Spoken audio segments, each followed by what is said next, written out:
อันนี้มันตู้ทิมขี้เหงื่อพี่น้องนี่เห็นบ่นี่เขาเรียนซับลาดจังซี่เห็นบ่ลายได้พี่น้องนี่ใครที่ว่าจะเข้ามาทิมขี้เหงื่อนะต้องได้มีบัตรป้อนใส่นี่เห็นบ่ป้อนใส่นี่แล้วก็ดิดรหัสมันก็จึงเปิดได้นี่สแกนเข้าไปนี่เห็นบ่มีเอาโค้ดพร้อมทันสมัย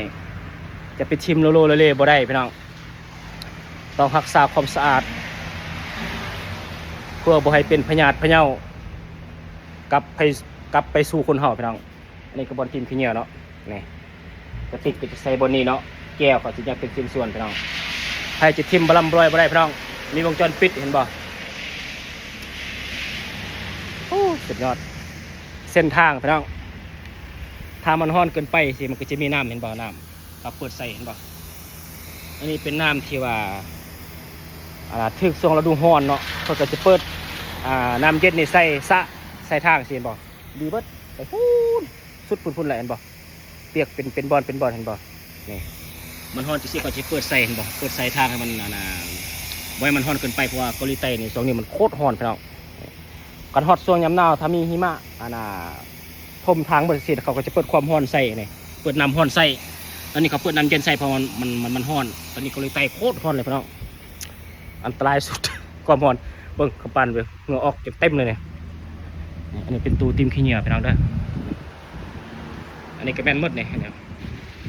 ถ้าตัวนี้เต็มแล้วก็มาทอกใส่นี่แล้วก็เอารถยกไปต้องได้สแกนเขาเนี่ยเอาบัตรปอนใส่นี่แล้วก็ดิดรหัสแล้วก็เปิดแล้วก็เอาขี้เหงื่อทิมใส่ใครที่ว่าไปทิมใส่หั่นน่ะอย่าจะเอาเครื่องแบบเป็นกระติกบ่หรือว่าแก้วบ่มาปนกันแล้วไปใส่บนเดียวบ่ได้พี่น้องมันจะมีวงจรปิดแล้วมันจะเตือนเองตู้ตัวนั้นมันจะเตือนเองตัวใดที่เฮาทิมบ่ได้เฮาเพิ่นก็สิบอกหั่นแล้วเฮาต้องได้ต้องแยกเป็นชิ้นส่วนกระติกทิมบนกระติกแก้วทิมบนแก้วอาหารการกินกับทิมบนอาหารการกินบ่ให้ปนกันพี่น้องเพราะว่ามันจะลำบากบริษัทเขาเจ้ามาเอาแล้วเขาเจ้ามาทำลายโรงงานเขาเจ้าทำลายขี้เหนียวโดยเฉพาะเกาหลีใต้นี่โรงงานทำลายขี้เหนียวสุดยอดเลยความใหญ่พี่น้องเอาวันนี้ก็มาชมตัวเมืองหน่อยนึงพี่น้องเฮ้ยไปเมื่อคนบ้านนอกพูดดิคนบ้านนอกพูดพาเขามาเที่ยวมานี่นะมานั่งพากับปานอยู่พุ่นเอากลับก่อนทุกคนอย่าลืมติดตามอยู่เด้อหอนแห้งพี่น้องเอาบายบายพี่น้อง